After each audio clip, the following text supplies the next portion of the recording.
देखकर मैं तुम्हें बतलाता हूँ।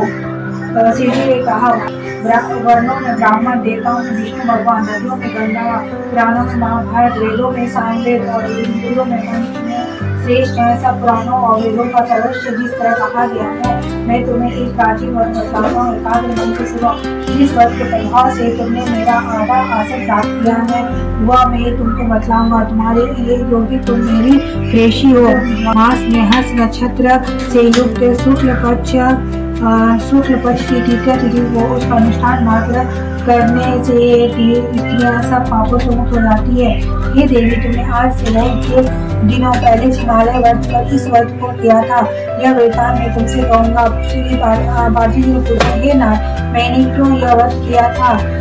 यह सब आपके मुँह से सुनना चाहते हैं। उत्तर की ओर एक बड़ा रमणीक और पर्वतों में श्रेष्ठ आह्वान नामक पर्वत है। उसके आसपास तरह तरह की भूमियां हैं, तरह तरह के वृक्ष उस पर लगे हुए हैं। नाना प्रकार के पक्षी और अनेक प्रकार के पशु उस पर निवास करते हैं। वहाँ पहुंचकर गंधर्वों के साथ बहुत से देवता से विचारों पक्षीगण पर्वतों प्रसन्न होकर से विचरते हैं।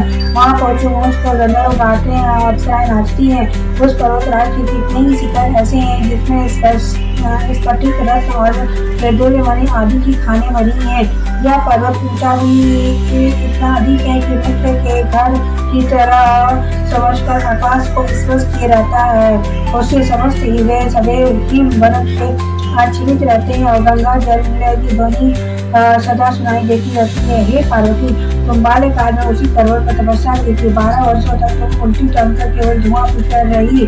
64 वर्ष तक सूखे पत्ते खाकर रही।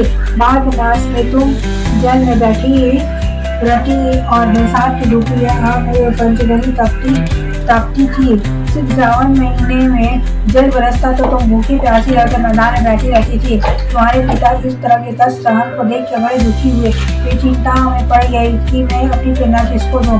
तो उसी समय नारद जी वहाँ पहुंचे। मुनि श्रेष्ठ नारद जी उस समय तुम्हें देखने गए थे। नारद जी को देख कर गिरी के आसन आदि देखकर उनकी पूजा की और कहा, हे स्वामी, आप किस लिए आए हैं?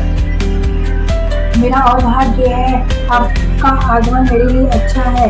नारद जी ने कहा, हे पर्वतराज सुनो, मैं भगवान विष्णु का भेजा हुआ आपके पास आया हूँ। आपको चाहिए कि अयोग्य कन्या रत्न किसी योग्य वर को दें। भगवान विष्णु के समान योग्य वर ब्रह्मा कहूँगा कि आप अपनी कन्या भगवान विष्णु को ही दे।